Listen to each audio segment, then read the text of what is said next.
Hello everyone, सभी को very good morning.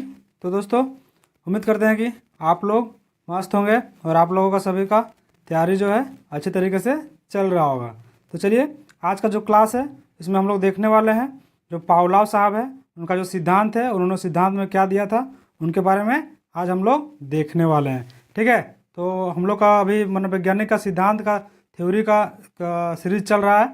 तो अगर आपने अभी तक और भी सीरीज का अगर वीडियो नहीं देखा है, यानी कि पियाजे का हो गया, ब्रूनर का हो गया, ये सब का, तो आपको प्लेलिस्ट में जाके आप वो चीज़ देख सकते हैं।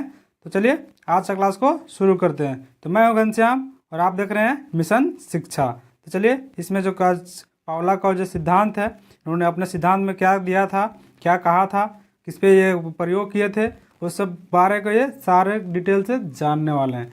तो आज का क्लास में आप काफ़ी कुछ सीखने को और जानने को मिलेगा, जो कि आपके काफ़ी सारे एग्जाम में इससे क्वेश्चन आपको देखने को मिलते हैं। तो चलिए आज का क्लास का शुरुआत करते हैं। तो ये जो देख सकते हैं तस्वीर, ये तस्वीर किनका है? तो ये पावलोव साहब की है। किनकी है? पावलोव साहब की है। तो उन्होंने क्या सिद्धांत दिया था? उन्होंने अनुकूलित अनुक्रिया का सिद्धांत दिया था। क्या दिया था? अनुकूलित अनुक्रिया का सिद्धांत किसने दिया था?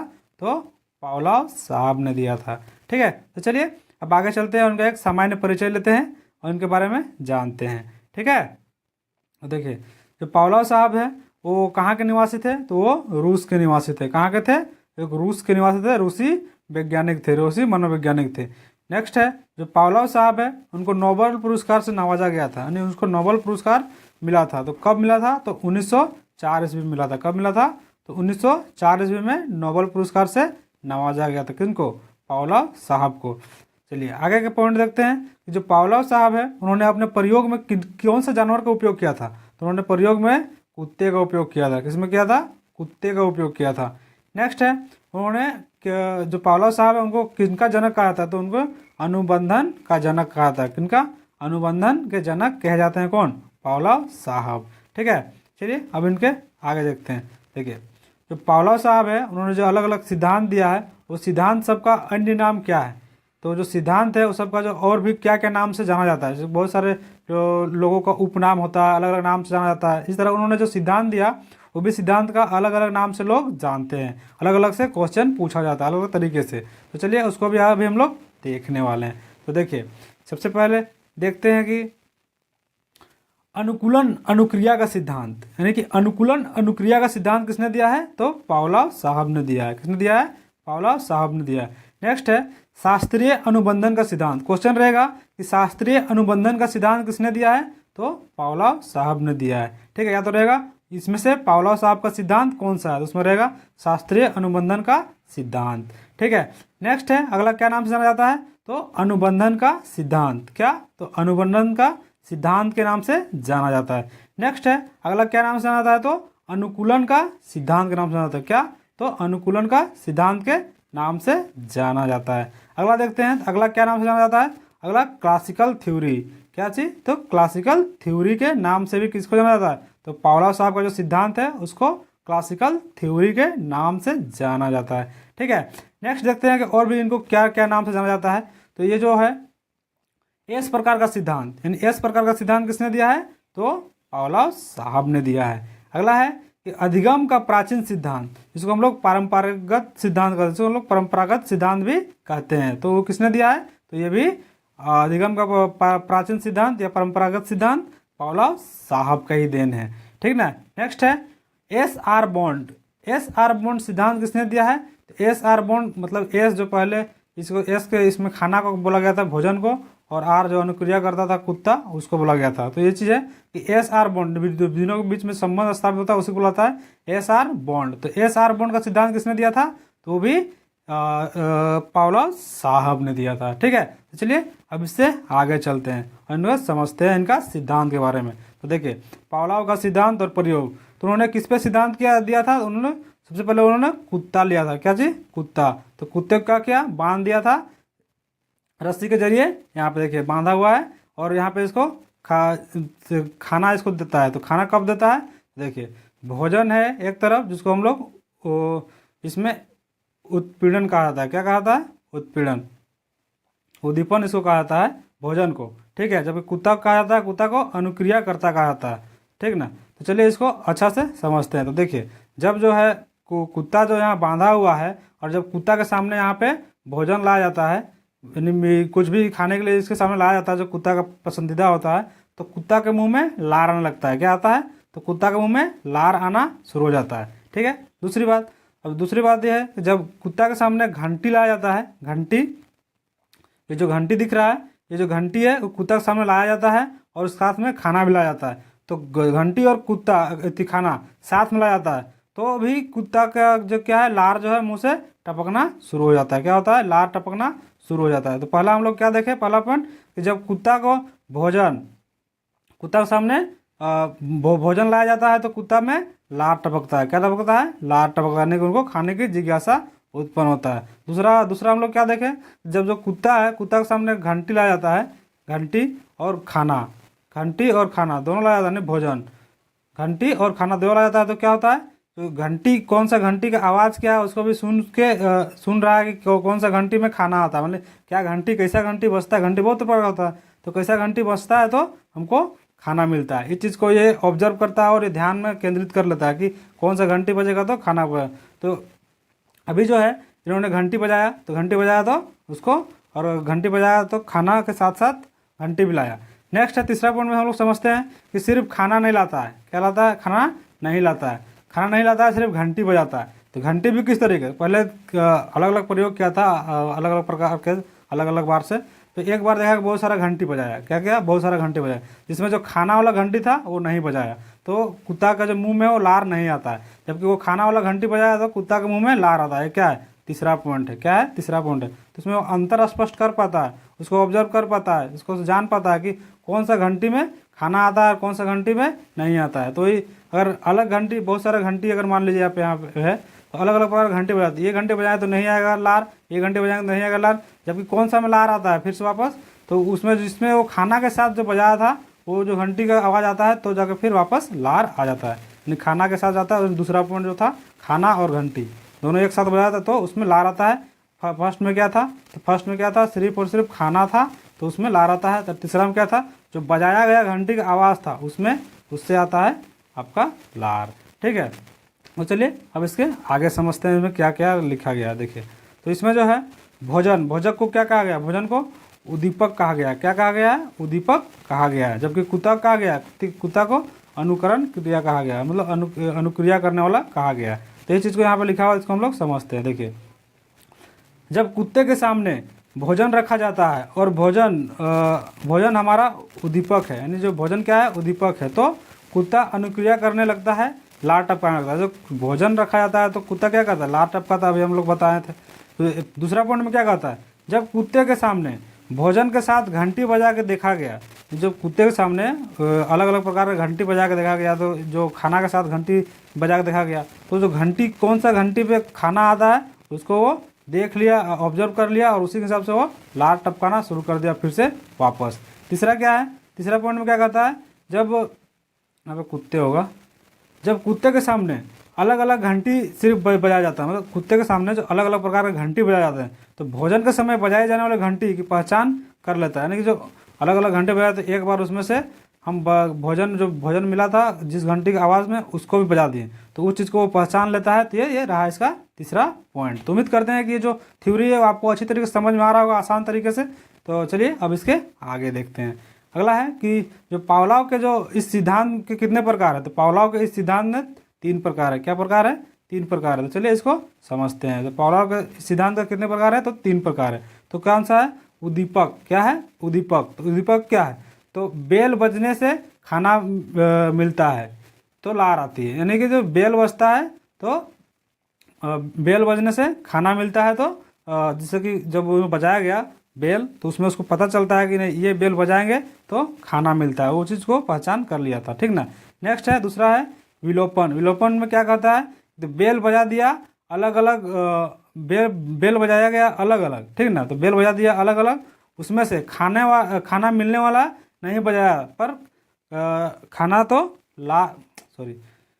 बेल बजा दिया गया अलग अलग, उसमें से खाना मिलने वाला नहीं बजाया, पर खाना तो लार भी नहीं आया, तो मतलब जो खाना अगर नहीं उसमें खाना नहीं दिया तो उसमें जो है लार नहीं आया। अगर उस जिसमें खाना मिलता है उस समय जो आवाज़ आती थी बेल की और वो नहीं बजाया गया तो लार भी नहीं आया। इस चीज़ को कहा गया है विलोपन में।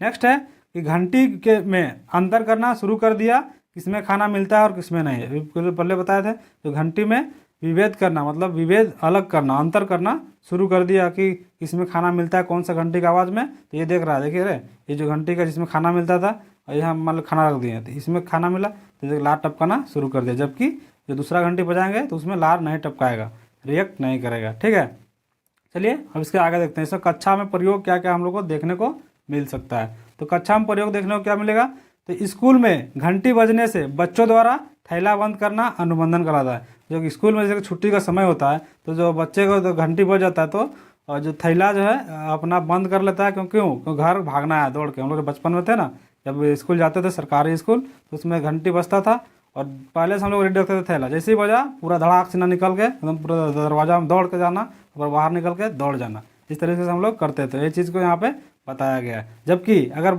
जो घंटी बजता है जो टन टन आता था हम लोग आवाज़ पीतल का होता था, उसका आवाज़ के अलावा अगर कोई दूसरा आवाज़ आएगा तो क्या हम लोग उसमें निकलेंगे? नहीं निकलेंगे। गाड़ी का भी आवाज़ आ सकता है या फिर और भी कोई घंटी बजा दे सकता है, या फिर जो बैल में पहनाया जाता है वो घंटी हो गया, या तो फिर मंदिर में पूजा किया जाता है तो उस सब से हम लोग कोई रिएक्ट नहीं करते अगर उसे सुनाई दे भी दिया। जबकि कौन सा जो टन टन वाला आवाज़ जो आता था ना, इतना होता था जैसे ले जाकर पूरा ठक ठक ठक ठक ठक ठोकते थे, उस वाला से तुरंत दौड़ के हम लोग निकल जाते थे। तो चलिए ये चीज़ में प्रयोग में आता है। अगला है कक्षा कक्ष में शिक्षक के आने से बच्चों द्वारा अभिनंदन करना अनुबंधन। जैसे अगर कक्षा में कोई शिक्षक प्रवेश कर रहे हैं तो बच्चों द्वारा खड़ा हो जाना, उनका जो good morning, good afternoon, good evening wish करना।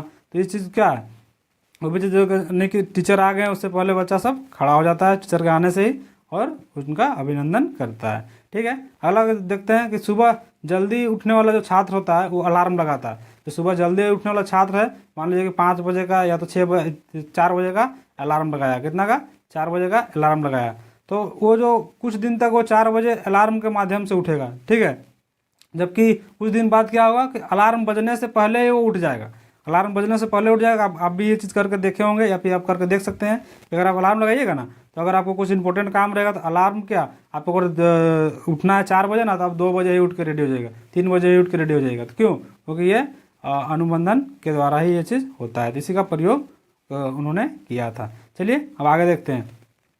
जो पावलोव साहब है उनका जो सिद्धांत है उसका की पॉइंट कहने का मतलब है क्वेश्चन किस तरह से यहाँ से पूछा जाता है, किस तरह अलग अलग प्रकार का क्वेश्चन यहाँ से देखने को मिलता है। तो उसको मैं अपने पढ़ाने के अंदाज में इसको मैं की पॉइंट का नाम देता हूँ और की पॉइंट के नाम के जरिए आपको कम समय में ज़्यादा ज्ञान या ज़्यादा क्वेश्चन आपके साथ डिस्कस कर पाता हूँ। क्योंकि एमसीक्यू क्वेश्चन अगर लाता है तो एमसीक्यू क्वेश्चन में काफ़ी सारा जगह भी लेता है और काफ़ी सारा समय भी लेता है। तो आपको इसमें काफ़ी डिटेल तरीके से मैं ऑनलाइनर के रूप में आपको इसको समझा दूंगा। तो चलिए देखते हैं की पॉइंट में क्या कुछ देखने को मिलता है। ठीक है,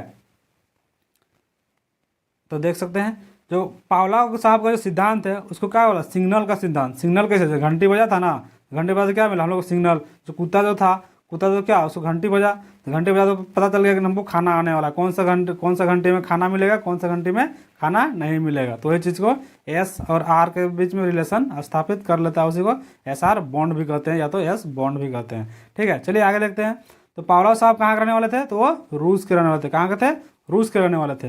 नेक्स्ट है पावलोव साहब को जो पुरस्कार मिला था, नोबेल पुरस्कार, वो कितने ईस्वी में मिला था, तो 1904 ईस्वी में मिला था। कितने में, 1904 ईस्वी में।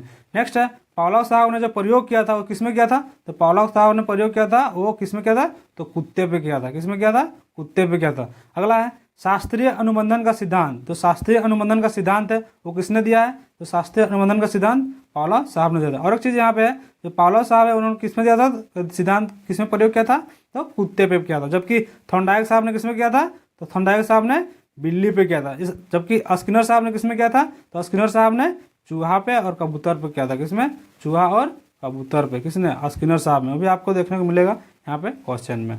ठीक ना, देखिए यहाँ पे नीचे है कि पावलोव साहब ने प्रयोग किस में किया था, तो चूहा पे और कबूतर पे किया था। नेक्स्ट है कि पावलोव साहब ने एसआर सिद्धांत दिया है। क्या दिया है, एसआर सिद्धांत दिया है। अगला है आर प्रकार का सिद्धांत स्किनर साहब ने दिया है, जबकि आर प्रकार का किसने दिया है, स्किनर, जबकि एस प्रकार का पावलोव ने। तो यही अंतर है, एस प्रकार किसने, एस प्रकार का पावलोव साहब ने और जबकि आर प्रकार का स्किनर साहब ने। ठीक है, आगे देखते हैं कि इन्होंने थॉर्नडाइक साहब बिल्ली का प्रयोग किया था, इन्होंने चूहा का प्रयोग किया। पावलोव साहब ने भोजन को उद्दीपक कहा है। जो पावलोव साहब है अपने सिद्धांत में भोजन को क्या कहा है, तो भोजन को उद्दीपक कहा है। क्या कहा है, भोजन को उद्दीपक के रूप में माना है। क्या माना है, उद्दीपक के। ठीक है, अगला है अगला पॉइंट है कि सिर्फ घंटी, घंटी का सी एस, घंटी को सी एस से हम लोग जानते हैं, और कुत्ता, कुत्ता को सी आर, यानी कि उद्दीपक और अनुक्रिया करने वाला, आर मतलब अनुक्रिया। तो देखिए इसमें कहा क्या गया है कि जब सी एस घंटी बजता है और कुत्ता अनुक्रिया करता है, जब घंटी बजता है कुत्ता अनुक्रिया करता है, इसको क्या कहते हैं, इसको हम लोग अस्वाभाविक क्रिया कहा जाता है। जैसे घंटी बजा और कुत्ता में लार आ गया, तो कौन, जब पहचान लिया कि कौन सा घंटी में खाना आता था, उसको पहचान लिया, तो उसको हम लोग क्या कहते हैं, अस्वाभाविक क्रिया कहते हैं। जबकि इस समय क्या था, खाना नहीं था, सिर्फ घंटी बजा के कौन सा में खाना आता है, तो उसके जरिए पे ये चीज़ को हम लोग अस्वाभाविक क्रिया करते भी क्वेश्चन काफ़ी बार पूछा गया है। नेक्स्ट क्वेश्चन है, जो पावलोव के सिद्धांत में उद्दीपक कौन है, तो पावलोव के सिद्धांत में उद्दीपक कौन है, तो भोजन है। जबकि पावलोव के सिद्धांत में तत्सत उद्दीपक कौन है। यानी तत्सत उद्दीपक कहने का मतलब है कि जो ये जो सिद्धांत दिया था उसमें जो अभी कुछ देर पहले हम बताएं कि आपको जो सिर्फ घंटी रखा था और इसमें क्या रखा था, भोजन रखा था, तो घंटी और भोजन रखा था, तो उसको क्या कहेंगे, उसको नॉर्मल उद्दीपक कहेंगे। क्या कहेंगे, नॉर्मल उद्दीपक कहेंगे। जबकि सिर्फ घंटी रखा था, जैसे सिर्फ घंटी रखा था, उसको क्या तत्सत उद्दीपक कहेंगे। क्या कहेंगे, तत्सत उद्दीपक कहेंगे। ठीक ना। अगला है जो जॉन वाटसन। तो जॉन वाटसन एक अलग मनोवैज्ञानिक थे। उन्होंने जो पावलोव साहब का जो सिद्धांत है उसको मानव पे अप्लाई किया। और मानव पे किसे अप्लाई किया, तो एक बच्चा था और एक चूहा, तो बच्चा है, तो बच्चा जो है उसको जो पावलोव साहब, जो जॉन वाटसन साहब जो थे, वो बच्चा को दे दिए चूहा। तो बच्चा जो है चूहा के साथ खेलने लगा, बच्चा चूहा के साथ खेलने लगा, वो डरा नहीं। ठीक ना। तो डरा नहीं कहने का मतलब ये है कि जो बच्चा है वो उसको देख के कोई उसको फर्क नहीं पड़ा। जबकि एक वही चीज़ को फिर अलग से प्रयोग किया, तो बच्चा था और चूहा था, जब उस चीज़ को अचानक आवाज़ दिया बच्चा को, तो बच्चा डर गया, डर के मारे रोने लगा। तो इस तरह का इन्हीं का जो सिद्धांत को मानव पे अप्लाई किया था किन्होंने, तो जॉन वाटसन ने किया था। ठीक है, देखिए यहाँ पे आपको एक चीज़ दिखाते हैं, जो ये 2 पॉइंट आप बस रट्टा मारने के साथ याद कर लीजिएगा कि पावलोव के सिद्धांत में उद्दीपक कौन है, तो भोजन है, और पावलोव के सिद्धांत में तत्सत उद्दीपक कौन है, तो घंटी है। इसको आप याद कर लीजिएगा, इसमें थोड़ा सा कन्फ्यूजन भी है। तो इस चीज़ में काफ़ी सारा घुमा के क्वेश्चन दिया जाता है। तो उम्मीद करते हैं कि आज का क्लास आपको पसंद आया होगा। तो अगर पसंद आया होगा तो वीडियो को लाइक कर लीजिए और हमारे साथ बना रहिए इसी तरह से मिशन शिक्षा के इस दौर में, जो कि आपको काफ़ी सारे बहुमूल्य ज्ञान आपको इस चैनल के माध्यम से सीखने और जानने को मिलता है। तो चलिए, मैं घनश्याम आप सबों से विदा लेता हूँ। तो फिर मिलते हैं एक नए फ्रेश वीडियो के साथ, एक नए टॉपिक के साथ। तभी के लिए बाय बाय, जय हिंद, वंदे मातरम।